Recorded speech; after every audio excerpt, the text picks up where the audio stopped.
Porque não adianta o paciente ter um nariz bonito e falar assim, minha respiração piorou. Então é sempre uma prioridade. Eu prefiro um nariz funcional a bonito, mas a gente tenta unir os dois com certeza. E é possível, né? Com toda certeza, senão eu nem estava fazendo isso.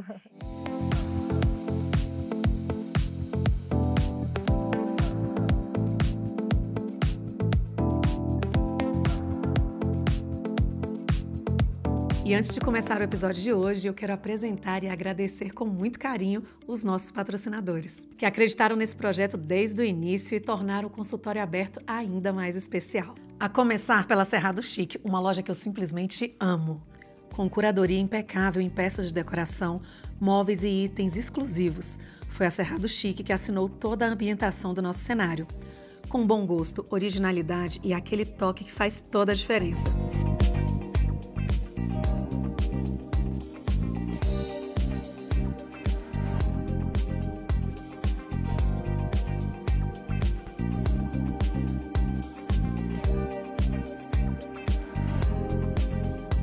E para você que está nos acompanhando, tem 10% de desconto exclusivo na Cerrado Chic, para que você possa transformar os seus ambientes com elegância. O QR Code já está aqui e o link já está aqui na descrição. E agora eu quero apresentar para vocês a Porão 40, uma loja referência em Brasília que une sofisticação, tendência e elegância em cada detalhe. Responsável pelos meus looks, a Porão 40 reúne peças de alfaiataria impecável, vestidos versáteis e uma curadoria que traduz o melhor da moda atual. Com novidades praticamente todos os dias, a loja está sempre conectada com o que há de mais relevante no universo fashion. Perfeita para mulheres que buscam autenticidade e estilo em cada escolha.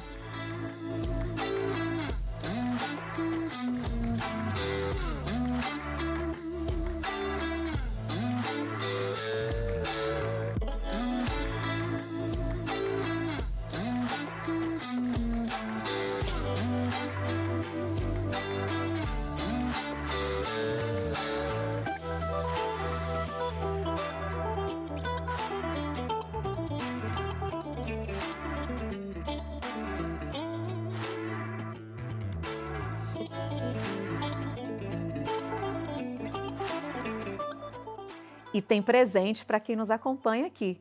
Quem chegar na loja dizendo que veio do consultório aberto ganha 10% de desconto nas compras. Agora corre lá e aproveita, porque estar bem vestida também é uma forma de cuidar de você. E hoje eu abro a porta do consultório para a doutora Mariana Bastos. E olha, um assunto que eu amo, né? Falar de medicina estética e também de funcionalidade é algo muito importante e eu espero que você aproveite essa entrevista tanto quanto eu. E que você também aproveite a nossa entrevista. Seja muito bem-vinda. Eu quero agradecer, Carol, pelo convite. Para mim é uma honra estar aqui. Eu adoro o seu programa e muito obrigada. Que bom, fico muito feliz. Então, começa contando pra gente, Mari, o objetivo do consultório aberto é justamente poder fazer com que o paciente, seu futuro paciente, ou a pessoa que simplesmente está ali curiosa, buscando um médico, consiga te conhecer além do jaleco. E muitas vezes eu sempre repito isso e vou continuar repetindo para que a nossa audiência ela se encoraje em perguntar, em fazer uma consulta, em sair de lá sem dúvida nenhuma, inclusive sobre a formação do médico, né, que ela está escolhendo para cuidar da vida dela. Então, enquanto as pessoas ainda não têm essa coragem, o tempo da consulta é pequeno, eu pergunto. Conta um pouquinho da sua trajetória na medicina, da sua escolha pela otorrinolaringologia e depois por querer fazer, né, cirurgias de face. Então, meu interesse pela medicina, ele começou aos 7 anos de idade. Então, com 7 anos de idade, eu já falei, eu quero ser médica. E eu sou a 4ª filha, então, assim, são 4 filhos. Meu pai é o único médico da família. E meu pai falava assim, ah, tá, coisa de criança. Mas quando eu ia visitar ele no hospital de base, eu achava o máximo. Eu falava, gente, é isso que eu quero para minha vida, tenho certeza. Então, ele foi a minha maior inspiração. Fiz a faculdade, não tinha certeza de qual área eu ia seguir. No final, fiquei muito na dúvida entre psiquiatria e otorrino, que são áreas completamente diferentes. Eu cheguei a passar na residência em psiquiatria e me deu uma crise assim de de ansiedade. Eu falei, meu Deus, não tenho certeza, porque eu sou muito decidida. Então, tudo que eu faço, eu falo assim, não, nem olhe para trás, eu sigo em frente, tá tudo certo, vida que segue. E aí, meu pai é muito sábio, então ele falou, Mariana, se você não tem certeza, pega um ano sabático, assim, vai trabalhar como médica geral e nesse tempo você vai estudando e você pensa no que você quer. Se você passou uma vez, você passa 2 vezes. Falei, vou fazer isso. Então, trabalhei um ano em São José do Rio Preto, em postinho de saúde, e aí nesse um ano eu comecei a observar muito meu pai e o tanto que ele ama o que ele faz. Ele é otorrino também, hoje a gente é sócio, e aí isso me trouxe uma vontade, né, de seguir os passos dele. Então, acabei seguindo, escolhendo a otorrino como a minha profissão. Eu entrei na residência querendo o ouvido, então eu falava, eu quero mudar a vida das pessoas. Então, eu queria fazer implante coclear, era o meu sonho. E aí, durante a residência, não sei, alguma coisa me dizia, não gosto tanto. Eu tinha uma utopia sobre isso, e aí a prática me trouxe uma experiência um pouquinho diferente. Então, eu não via tanto esse amor que eu achava que eu tinha pelo ouvido. E aí, um dia, eu tenho um chefe, Dr. Mário Espósito, que eu falo que o que eu sigo hoje foi graças a ele. Ele me deu uma rinoplastia de presente. Eu auxiliava muito ele nas cirurgias e aí ele falou assim, Mari, vou te dar, eu no R2, porque eu fui primeiro ano de residência, então desde o meu R1, eu entrava em cirurgia de R1, R2 e R3.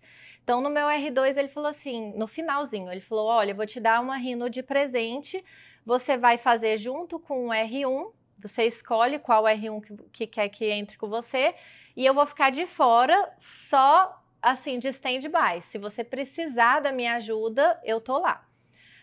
E aí, quando eu fiz essa cirurgia, eu não conseguia parar de pensar nisso. Foi um amor à primeira vista. Então, eu dormia, eu só sonhava com isso. E aí eu falo assim, que foi como se fosse Deus falando comigo, olha, é esse caminho que você tem que seguir. E aí, desde então, eu me decidi e fui por essa área. Então, eu digo que é um chamado de Deus, com certeza. Que bom! E é muito bom quando a gente tem essa certeza, né? Como você falou. E eu falo que na dúvida é não. Sim. Então, até a crise, o corpo fala. E eu não sou de ter dúvidas. Então, quando eu fiquei na dúvida, meu pai falou, não, pera, calma, respira. Coisa boa. E a união da otorrino com a cirurgia, né, com a rinoplastia, eu acredito que é um casamento perfeito. Perfeito, sim. Por conta dessa questão funcional. Como que esses conhecimentos da função nasal, né, se associam e te levam a ter um resultado melhor na sua percepção? Eu não consigo diferenciar uma rinoplastia funcional de estética. Porque quando eu abro o nariz, está tudo na minha mão, entendeu? O septo está lá na minha frente. Então, não consigo imaginar fazer uma rinoplastia e não mexer em toda a parte funcional do paciente. Quando o paciente me busca para melhorar a estética dele, eu sempre tenho que associar essa parte funcional. E nisso, assim, a otorrino me trouxe muitas vantagens.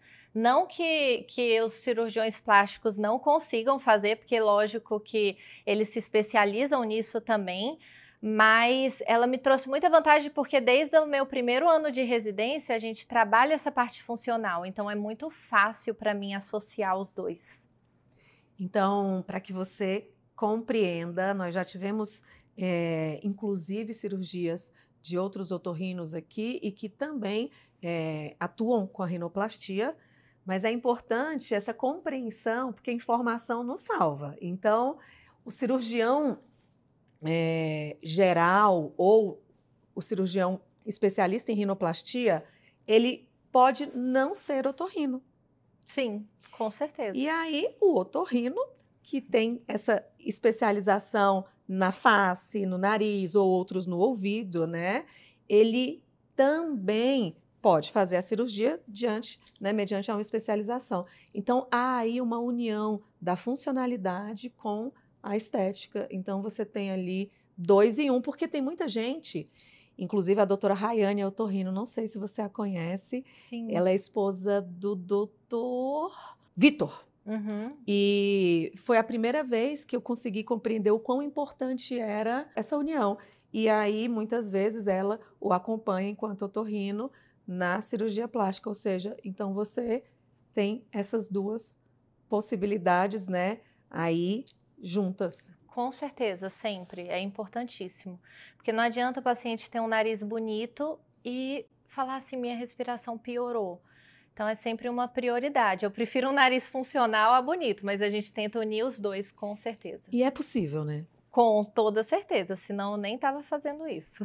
E normalmente quem vai para uma cirurgia funcional, aliás, já aconteceu da pessoa querer corrigir só a parte funcional e não mexer em nada, e mesmo que você percebesse que ali poderia ser melhorado algo, como que é o seu posicionamento nesse caso? Olha, eu nunca gostei de induzir o paciente a fazer uma cirurgia estética. Para mim, a indicação vem dele, entendeu? Então, tem muitos médicos, às vezes, que me indicam cirurgias. Para melhorar a sua respiração, o ideal é fazer uma rinoplastia. E aí o paciente fala assim, eu amo o meu nariz, então eu falo, para que você vai fazer uma cirurgia estética? Vamos tentar mexer tudo que puder por dentro, né?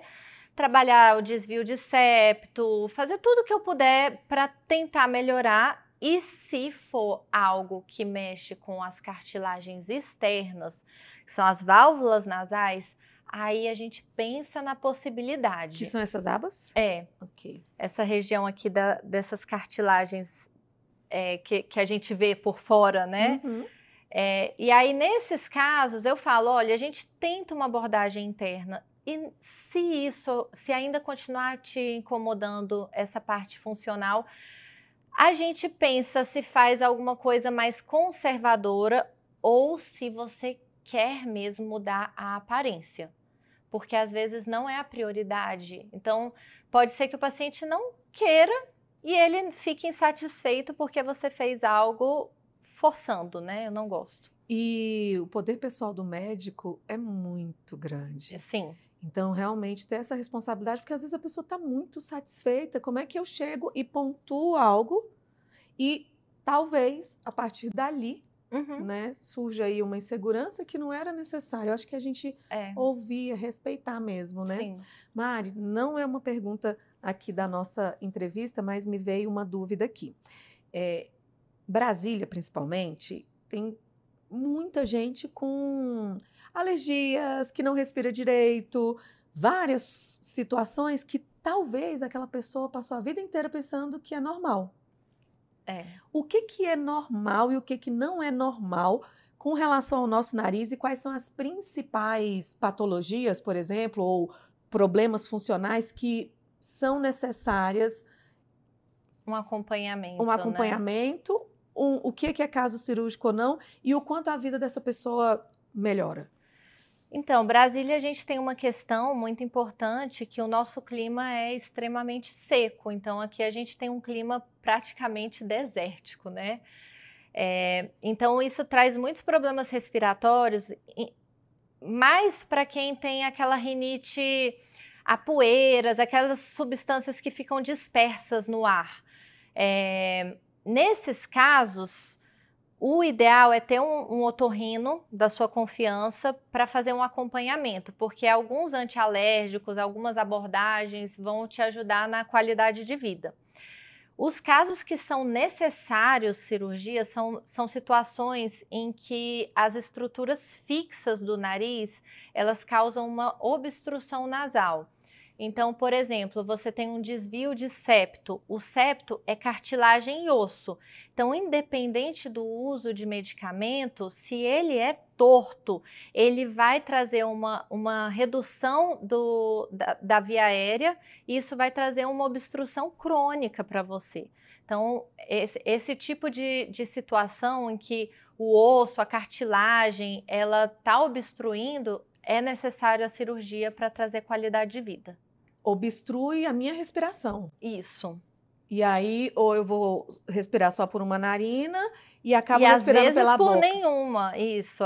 Às vezes os dois lados estão obstruídos. Então a gente tem situações como desvio de septo, hipertrofia dos cornetos inferiores, que acabam obstruindo bastante o nariz. Então é sempre uma questão de não conseguir respirar bem, ter o fluxo, vamos supor, 100%. Melhorado, isso. Entendi. E aí, nesses casos que o fluxo está melhor do ar, melhora até em questão de saúde, porque o paciente ele vai ter menos infecções respiratórias, menos sinusites, então melhora a qualidade de vida mesmo. Às vezes o sono melhora, diminui ronco. Sim. São várias situações. E quem acredita, já estou vivendo assim, ou vê, né, a criança, ou ali a partir do adolescente fala, não vamos mexer com isso, com cirurgia. Pode ser que essas patologias potencializem algum problema estético no nariz. Por exemplo, eu estou tendo que fazer tanta força e isso vai crescer ou vai entortar, ou pode acontecer alguma coisa pior se você não cuidar e não olhar e não buscar essa... Olha, o nariz, na fase adulta, ele já vai ter sido formado, né? Mas uma pessoa que tem muitas patologias durante essa formação, isso pode influenciar no resultado estético. Facial, inclusive. Por exemplo, uma criança respirador oral, uma criança com adenoide muito grande, amígdalas muito grandes, uma criança respiradora oral, ela geralmente tem o nariz mais afiladinho, porque ela não utiliza o nariz, entendeu? Então, ele geralmente é mais afiladinho, ela tem muito a boca aberta e acaba desenvolvendo pouco essa região do queixo, então o queixinho fica mais para trás. Altera totalmente a estética dela na vida adulta. Então, é muito importante respirar bem. Tem outras situações também, por exemplo, a pessoa que tem rinite, aquela rinite crônica, a gente fala que existe a linha da saudação da rinite. Então, a rinite, a pessoa fica o tempo todo coçando o nariz para trás e faz uma linha aqui. E acaba alterando também a estética do nariz. Que legal. E não tinha, né, colocado essa pergunta, mas é tão importante que, novamente, é muito importante, é um dos nossos princípios aqui, levar a informação. E a responsabilidade é sua de realmente buscar isso, ou seja, o quanto a gente pode melhorar a vida dos nossos filhos, já que nossos pais não tiveram tantas informações, mas é possível evitar, quem sabe, uma futura cirurgia plástica, porque aquela criança ali, né, teve uma alteração de osso Funcional mesmo, né? Altera o osso completamente por conta você não utiliza tanto as musculaturas da face como deveria, e aí a parte óssea da face, ela é formada de uma forma diferente. E o que te fascina na rinoplastia, em particular? Olha, o que me fascina é a arte. Eu amo criar. Eu não gosto muito de ser muito presa à técnica. Eu gosto de conhecer várias técnicas diferentes para poder criar naquele nariz o que o paciente quer e o que vai combinar com ele. Porque eu vejo naturalidade como que encaixa no paciente. Não é o nariz, é reto, é assim, assado. Não, é o que combina exatamente com aquela face e com aquela personalidade. Então eu amo essa capacidade de criação. E quando você, e talvez por isso a gente aqui no bastidor está indo também se especializando na face, né? Porque às vezes você resolve o nariz, mas talvez, provavelmente, aquele rosto mude com aquele novo nariz e aí as novas proporções, se é correto, se eu estiver errada, você me corrija, gera ali uma outra demanda. Sim. É aquilo, quando você conserta algo que te incomoda muito, você vai achar outros defeitos. A gente tem um problema muito grande que a gente se cobra demais de ser perfeito. Principalmente paciente adolescente. Então elas se olham no espelho e elas se comparam com aqueles aquelas pessoas perfeitas que aparecem no Instagram, que a gente sabe, a gente adulto sabe que não existe aquela perfeição toda. Então, quando você corrige algo que é aquele calcanhar de Aquiles, se você não tem certo isso na cabeça, você acaba buscando outros defeitos na sua face. Ou você evidencia um defeito que estava adormecido lá. E aí, nessa hora, às vezes vem ou o profissional saber conversar com aquele paciente, melhorar, às vezes, o psicológico daquela pessoa, ou muitas vezes harmonizar aquilo que está trazendo desarmonia. Que realmente começou, ficou não harmônico, desarmônico existe, né? Ficou desarmônico para aquela nova face. Para aquela nova face, com certeza. Mas essa avaliação toda ali na consulta, você já também vê as estruturas, já imagina como vai ficar? É meio que um cálculo. Por exemplo, quando eu faço uma simulação, eu tiro foto do paciente antes e aí eu mando para o computador e faço um Photoshop. Eu faço um Photoshop do que eu acho que vai ficar legal, mostro para o paciente para ver se ele se vê naquilo que eu pretendo fazer nele. E aí eu começo a mostrar outros pontos quando eu acho necessário para o paciente ter o melhor resultado. Então, por exemplo, às vezes o paciente se queixa que o nariz é muito grande. Quando eu vejo o perfil daquele paciente, muitas vezes o queixo é muito para trás. E aí, quando você tem o terço inferior pouco desenvolvido, você traz uma atenção muito grande para o terço médio da face. Então, é como se ele fosse muito desenvolvido. Entendeu? Eu fico curiosa para não perder. Nós temos 3 terços? Isso, a gente tem 3 terços. Mostra aí pra gente. Que é o terço superior, médio e inferior. E eles têm que estar em harmonia entre si. Eles têm a mesma proporção. Lógico que assim não existe um padrão de beleza, mas a gente tenta trazer uma certa proporção para esses terços. E aí você estava explicando que quando o terço inferior... ele é pouco desenvolvido, é um terço inferior menor do que os outros terços, o terço médio ele ganha uma atenção muito grande. Então, dá a impressão do nariz ser enorme. Tem casos que eu olho e falo assim, olha, vamos tentar mexer no seu queixo em vez de fazer uma rino? Às vezes eu olho o nariz e eu acho o nariz bonito. E quando a gente faz algo no queixo, a gente traz o queixo para frente, o paciente fala assim, nossa, eu tô amando meu nariz, ele tá menor. Porque a gente mudou as proporções do paciente. É perspectiva mesmo, né? É perspectiva. E tem casos, o paciente não gosta do nariz. Beleza, a gente vai mudar o nariz, mas eu falo, se eu não mexer no seu queixo, você vai continuar com essa sensação dele ser grande. E aí eu mostro isso na simulação. Então, às vezes o paciente já vai para a cirurgia para fazer os dois, ou coloca uma prótese no queixo, ou faz um avanço, que é trazer o osso mais para frente, ou a gente faz com ácido hialurônico, depende de cada paciente. E aí, ou eles fazem isso na hora e já tem aquele resultado imediato, legal, ou às vezes eles, não, vou tentar fazer a rinoplastia primeiro, que é o meu foco inicial, mas eles já vão para casa com aquela sensação que eles precisam melhorar o queixo para ter o nariz mais bonito. Maravilha, e é muito legal isso. Já chegou no seu consultório alguém que te perguntou se fechasse a cirurgia com você, você não cobraria a consulta? Olha, já. Mas eu acho que a consulta tem um valor, é o valor do meu trabalho, eu estou dispondo do meu tempo para aquele paciente.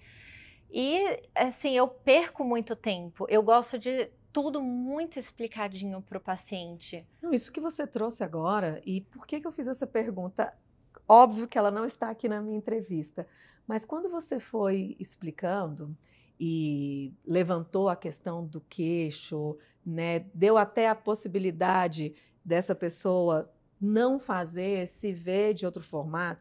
Gente, chega a ser desrespeitoso você olhar para um profissional que estudou, para qualquer profissional. Pode ser a minha nail design, que fica ali 1h30, quase 2, para poder fazer essa unha E eu chegar, então, se a gente fechar o pacote, se for 4, eu te pagar de uma vez, o valor diminui. É tão chato isso, porque essa pessoa estudou, se especializou, né? Tem toda uma responsabilidade ali. Então, muitas vezes eu entendo que a gente às vezes quer um profissional X, está fazendo um esforço enorme. Sim, eu entendo perfeitamente isso, mas quando você propõe algo dessa forma para alguém que está ali realizando um trabalho, está fazendo matemática, está te olhando, é desrespeitoso. Então é muito Sim. importante que a gente se valorize. Eu tenho um quadro que vocês vão estar acompanhando, que é o Crazy's Anatomy. Inclusive, eu nem tinha falado, ele já começou a sair, mas eu estou esperando a logo, que são coisas assim, malucas que acontecem, tanto de médico para paciente, de profissional da saúde para paciente, do biomédico, do enfermeiro esteta, da doula, como do paciente para o Pro médico. E médico, essa é uma sim. situação que eu acredito que talvez você nunca tenha ouvido dessa forma. É respeitoso a gente valorizar o outro. E muitas vezes, quando tem gente que só valoriza o próprio trabalho, só economiza para si, Sim. então pode ser um padrão de repetição. Você aprendeu assim, viu sua mãe fazendo assim, isso é natural, o peixe inchar, ou seja o que for. Mas hoje, como adulta, perceba isso. Como a gente pode respeitar o trabalho do outro e sem falar do quanto constrangedor. É Quase que não saiu, nem desagradável. precisa cortar. Do quão constrangedor e desagradável é É isso, muito né? desagradável, sim, porque são anos de estudos. Para você chegar numa excelência, a rinoplastia, eu considero a cirurgia plástica mais difícil do corpo. É muito cheia de detalhes. Boa parte do tempo que a gente perde durante a cirurgia, eu digo assim, que a gente demora numa cirurgia, é em detalhes. E não é na técnica, não é em abrir o nariz, é de deixar exatamente como você combinou com o paciente, deixar bonito para o paciente. E é o seu trabalho, é o que a gente tá lá para melhorar a vida da pessoa, tem que ser valorizado. Sim, com certeza. E é importante se Sim, posicionar dessa forma, né? Até porque as pessoas te tratam como você as ensina a tratar, sim. né? Mari, há um planejamento diferenciado, porque eu tenho percebido aqui ao longo das entrevistas e que tem muitas inovações, né, de pedir determinados exames que para você são importantes, ou algum tipo de medicamento que a pessoa tem que tomar antes. Existe um planejamento para que a nossa audiência possa saber que você utiliza após a consulta algo diferente? Olha, algumas vitaminas eu peço para o paciente parar antes, mas é sempre quando o paciente decide fazer a cirurgia, a minha secretária já encaminha um folhetinho para o paciente dos cuidados. Então, por exemplo, os cílios postiços a gente pede para tirar com antecedência da cirurgia, porque o eletrocautério pode queimar a região da pálpebra. Unhas tem que ser cor clara para não alterar o oxímetro. Eu peço para o paciente se programar para uma fase que ele tenha 2 semanas mais tranquilas. Ele até pode voltar a trabalhar com uma semana, mas tem que ser esses 15 dias, ele tem que se dedicar a isso. É um momento importante que vai determinar toda a recuperação do paciente. Então, existe todo um planejamento, exercício físico, 1 mês. Então, tem que ter esse checklist bonitinho, porque isso faz diferença no resultado final da cirurgia. Maravilha. Não é só a minha parte que é importante, viu? Falando em enxertos, eu tenho visto, né, ouvido, lido que cerca de 82% das rinoplastias são necessários enxertos. Isso Sim. é real? De onde tira? Como é que funciona? De todo lugar vai funcionar? Vai ficar igual? Tem alguma... eu imagino que as pessoas devam perguntar isso. Sim, não, eu digo que na minha cirurgia é cerca de quase 100%. Eu utilizo muito enxerto. Houve uma mudança muito drástica da forma de operar uma rinoplastia desde que eu estava na residência, até 2018, né, até hoje, 2025.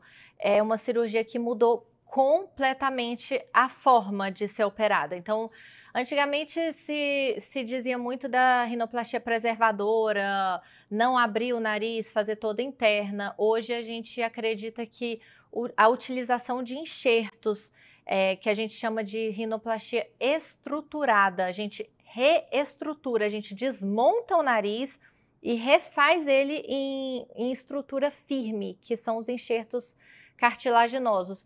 Isso vai garantir que o paciente tenha aquele resultado para o resto da vida dele.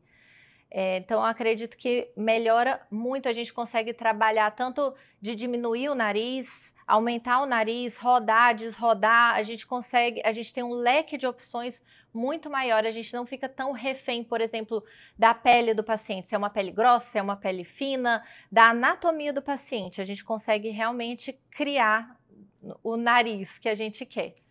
Enquanto você estava falando, eu imagino que isso também seja muito benéfico para aquelas pessoas que tiveram problemas ou acidentes ou algo nesse sentido, porque traz maior possibilidade Sim, também, né? com certeza, porque pessoas que tiveram acidentes, que tiveram traumas direto do nariz, muitas vezes tem um afundamento de todas essas estruturas. E aí, se você não tem alguma estrutura firme para fazer novos pilares ali, você não vai conseguir com o que está lá dentro do nariz deixar ele forte e bonito, né? Existe uma regra para qual a idade mínima para se fazer uma rinoplastia? Sim, as meninas a gente considera após 2 anos da primeira menstruação, que é quando ela vai ter a face mais desenvolvida, tá? Então tem meninas que menstruam muito novas, a gente não evita fazer com menos de 14 anos de idade, né? E até, assim, 14 anos de idade, eu falo que é só casos que tá sofrendo bullying, que realmente a gente vê aquela necessidade, principalmente psicológica, de estar fazendo a cirurgia. Mas eu gosto de fazer a partir dos 15, 16, que já tem esse psicológico um pouquinho mais desenvolvido, e aí a gente consegue chegar em consensos estéticos mais realistas. Mas eu já fiz a partir de 14 anos, já fiz algumas meninas e é muito legal, porque a gente muda o ser humano. A gente muda a relação dela assim, com tudo, com os relacionamentos, com quem ela vai se tornar, é muito legal. Eu E imagino. nos meninos a gente considera uma idade um pouquinho maior, então geralmente uns 17 anos, porque a formação deles ela demora um pouquinho mais. Maravilha. E pensando nessa mesma linha de raciocínio, existe uma idade limite que a partir dali não é mais seguro, não faça sentido de alguma forma? Olha, o pior, assim, o mais chato que pode acontecer num paciente mais idoso é, às vezes, a gente não ter uma cartilagem boa, principalmente da costela. A costela, a partir dos 40, 45 anos, em algumas pessoas, não é 100%, em algumas pessoas começa a ter uma calcificação dela. E aí a gente não consegue aquela cartilagem linda e maravilhosa para fazer os enxertos. Mas o que eu considero mais no paciente idoso é em relação à saúde. Como está o estado de saúde daquele paciente. Se ele realmente tem condições de fazer uma cirurgia, que é uma cirurgia que demora em torno aí de 3, 4 horas. Tem profissional que às vezes demora um pouquinho mais, 7, 10 horas. Então, se ele realmente tem uma condição de saúde para estar fazendo uma cirurgia que pode, às vezes, trazer algum risco para ele. Então, é bem importante isso. Levar em consideração, Com né? certeza, mas não tem uma idade limite. Enquanto ele tiver saúde para fazer a cirurgia, ele pode estar fazendo sim. Então, provavelmente hoje em dia que as pessoas têm se cuidado mais, que a expectativa de vida Tá aumentou. bem mais alta, graças a Deus, né? Que bom. E você falou da cartilagem da costela. Costela, sim. É só da costela que se retira a cartilagem para essa estruturação? Olha, não, a gente pode fazer a estruturação tanto com a cartilagem do próprio nariz, do septo nasal, da orelha e da costela. Mas a melhor cartilagem, a cartilagem mais firme, ela vai dar mais material para a gente trabalhar no nariz, é a da costela. É a que eu mais gosto de estar trabalhando para rino. Eu e meus pensamentos. Essa cartilagem, ela cola uma na outra ou vocês passam uma cola? Como que é isso? Não, a gente vai costurando mesmo. É aquela coisinha assim, trabalho manual. A gente vai cortando, costurando, analisando, veste a pele, não veste. A gente vai fazendo um joguinho lá para ver como é que... Porque a pele tem que vestir. Não adianta você fazer uma estrutura linda por dentro, você operar super bem, ter uma técnica maravilhosa, mas quando você veste a pele, não tá legal. Então a gente vai vestindo durante a cirurgia para ver se aquilo que você tá fazendo sentido para você. Que legal. Por isso que eu falo que é uma cirurgia totalmente dedicada à arte. Você tem que gostar mesmo de estética, você tem que ter um senso estético apurado, é muito importante, além da técnica. Para você, a questão é facilitada ou não faz diferença se o nariz precisa da questão funcional, apesar que você já falou que você não dissocia, né? Não dissocio. Eu sempre mexo no septo, sempre. Tá lá na minha frente, eu gosto às vezes de alguns enxertos, utilizar enxerto do septo nasal. Então sempre que tem um desvio, mesmo que seja muito pequeno, eu acabo fazendo a septoplastia junto. Maravilha, muito, muito, muito bom. Você preza pela excelência, naturalidade e a harmonia. Sim. É realmente possível chegar nesse resultado? Isso faz uma grande diferença para além do que você vê do seu trabalho, mas para o paciente também, na satisfação dele? Com certeza.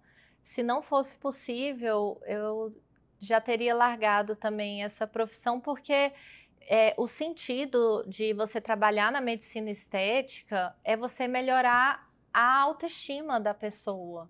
Então, você precisa, além da técnica, além de todo o seu estudo, você precisa trazer um resultado satisfatório estético para aquele paciente. Ele tem que se olhar no espelho e falar, eu gosto do que eu estou vendo.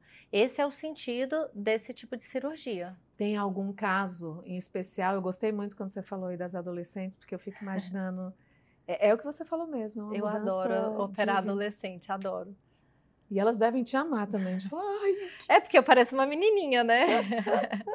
E essa questão nunca foi colocada em pauta? Até porque eu acho que hoje em dia as pessoas já perceberam, né, gente, que o espelho quebrado da mulher de 30, da mulher de 40, ninguém precisa estar mais velho. Não. E é pauta ou é tranquilo? Olha, já foi. Eu sempre aparentei ser um pouco mais nova, sabe?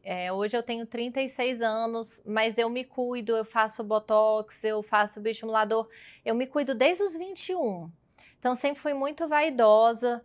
Quando eu formei, isso era uma grande questão, porque eu ia atender no postinho, né? E aí os pacientes falavam assim, cadê a doutora? Porque... você é estudante, né? Aí aquilo me doía na alma. Hoje eu acho o máximo quando alguém fala assim, nossa, você é tão novinha. Eu acho assim, nossa, preenche meu coração, adoro. Nossa, mas 36 realmente 36. tá... Eu acho que o meu espírito é mais novo também, não é só a aparência não, porque eu sinto que a minha cabeça tá um pouquinho lá na adolescência também. Eu me conecto com elas. Olha que coisa boa, né? Que coisa boa. E é muito bom isso. Sim. Né? Agir como adulto, mas também transicionar. Sim, com né? certeza. Em alegria, porque muitas vezes, talvez seja só uma falha, eu transito na adolescência, porque parece que não necessariamente a vida adulta precisa ser tão rígida, Com só com certeza, responsabilidades. Então dá para ser, né, esse com adulto certeza. feliz, que sorri, que Sim. brinca. E tem as responsabilidades também, né? A gente precisa também estar nesse mundo nosso, mas é legal você transitar, entender cada pessoa, né? Você já deu cursos e ama a docência. Tem Sim. alguma coisa vindo por aí? Algum projeto? É um sonho? Por que que você gosta dessa questão de disseminar, de multiplicar conhecimentos? Olha, eu sempre gostei. Na época minha de residência, era um amor que eu tinha de estar ensinando os meus, a gente chama de R-, as pessoas que estão no R1, você está no R2, você está no R3, aí os R- é o R1 e o R2. Então, as pessoas que entraram depois de você. Eu sempre gostei de pegar na mão, às vezes ensinar a dar ponto, eu sempre gostei disso, tá? Acredito que está um pouco na minha alma, na minha essência. Não tenho nenhum projeto futuro assim muito formalizado. Dou aula, de vez em quando a gente faz algum curso de estética facial, de harmonização facial para médicos. Eu gosto disso e é uma paixão que eu tenho. Que bom. Então continue. É muito bom isso de multiplicar, de dividir. Eu acho que o professor, ele é esse que realmente gosta de partilhar e de ver o aluno, inclusive até Crescer. superando. É, É sensacional você é. falar, cara, olha, é, utilizou a técnica e ainda colocou o DNA dele ali e Uhum. trouxe algo muito especial. Justamente, eu acho isso mágico, eu amo. É muito bom.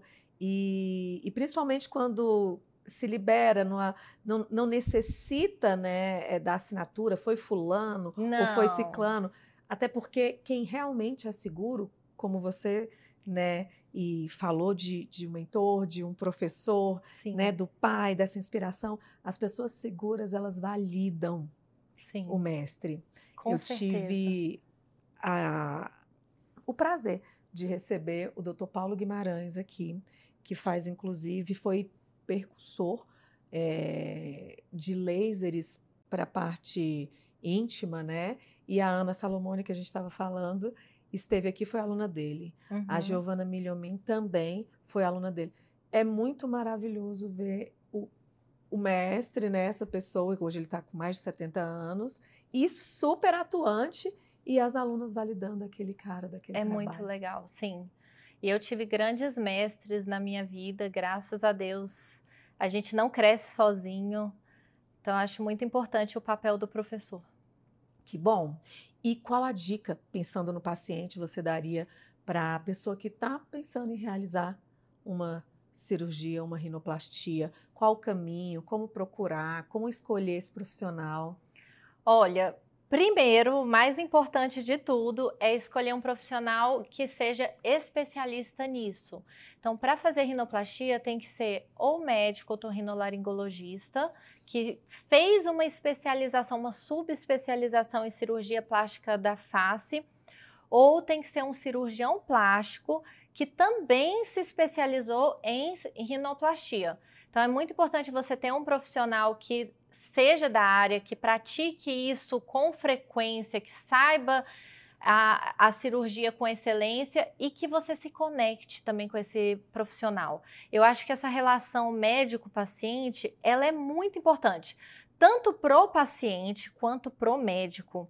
Quando nós, médicos, quando a gente tem um paciente que a gente se conecta, a gente sabe que vai fluir, que ele vai seguir exatamente o que você pediu. A gente sente confiança no paciente também. Então, isso é muito importante na escolha do profissional que vai fazer a sua cirurgia. E o planejamento de tempo, né? Você já realmente trouxe, mas a expectativa, alinhar algo mais realista para essa pessoa, até porque tem um tempo, né? Dizem que até um ano para você ver Sim. o resultado final, com relação a essas expectativas, né? E esse tempo de aguardo. As técnicas modernizaram muito. Então, hoje a gente utiliza o Roacutan no pós-operatório. Roacutan é aquele medicamento para espinha, Eu para acne. usei. Mas ele na cirurgia, na rinoplastia, ele diminui muito o inchaço e ele faz a pele se acomodar ao nariz muito mais rápido. Então, geralmente, com um mês, na hora que tira o curativo, tá tudo inchado, mas o paciente já vê um resultado. Com um mês já tem um resultado legalzinho, mas o resultado final mesmo, final é 1 ano. Mas com 3 meses ele já está numa vida normal, às vezes até esquece que está inchado, porque é um inchaço muito mínimo. Então hoje é muito mais rápido. Mari, a questão da cirurgia, da anestesia, é anestesia geral? A anestesia é geral. É geral porque, primeiro, que é a anestesia mais segura que tem, e segundo, que a gente vai proteger a via aérea do paciente. Então, a gente protege o pulmão e a gente consegue fazer uma cirurgia muito mais calma, muito mais rápido, tendo cuidado lá do anestesista, que é muito parceiro nosso. A gente adora os anestesistas, porque eles estão lá fazendo o trabalho deles e cuidando ali da respiração, da vida do paciente, e a gente está fazendo o nosso trabalho com muito mais tranquilidade. Não tive nenhum anestesista aqui ainda, acredita? Ah, então precisa chamar, se quiser indicações. Por favor, quero vê-los aqui. E você falou da anestesia, a dor, dói? Olha, a rinoplastia, o nariz, ele não dói. Tá? Vai ter um incômodo, principalmente da obstrução nasal, mas não tem a dor. Obstrução, às vezes fica roxinho, né? Mas dor não tem. Agora, a costela, às vezes o paciente vai sentir dor quando ele levantar da cama. Tem alguns movimentos específicos que eu falo assim, você vai lembrar da gente. Mas não é nada de outro mundo, não é nada incapacitante, não. Maravilha. E primeiro, obrigada, foi sensacional. Eu que agradeço. Foi muito, você é maravilhosa. Muito bom. Obrigada. E eu gostaria que você respondesse assim, de coração, porque você tem, né, a sua verdade, ela grita aos seus olhos. Por que você se escolheria, decidiria por fazer uma cirurgia com você? Comigo. Olha, eu acho que eu escolheria fazer comigo pelo amor que eu tenho pelo que eu faço. Eu amo operar, eu amo ver resultado. Eu acho que isso foi uma das razões de eu não ter escolhido ouvido, porque o ouvido às vezes tem umas questões crônicas que o paciente vai e volta. Eu amo fazer algo e ver o resultado. E pelo meu senso estético, que eu considero muito bom. Eu adoro o meu senso estético, eu gosto muito. Sensacional. Por último, conta da dupla dinâmica, inclusive você já está convidadíssimo para vir aqui. Eu trabalho com o meu marido, né, o Leonardo Amorim, e ele é otorrino também tem a mesma especialidade que eu, otorrino, com sub em cirurgia plástica facial. E a gente se conheceu já, cada um especialista na área, né? E a gente se tornou uma dupla. Então, é tanto em casa quanto no trabalho. A gente trabalha, tá sempre junto. Vocês fazem as cirurgias juntos? Aham. A gente faz a cirurgia juntos. Gente, excelente, é muito bom, né? É muito bom.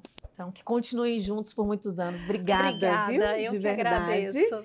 E eu vou deixar aqui na descrição, como é de praxe, como encontrá-la. Inclusive tem um Instagram lindo, onde você pode ali ver também resultados de pacientes. E até o próximo consultório aberto.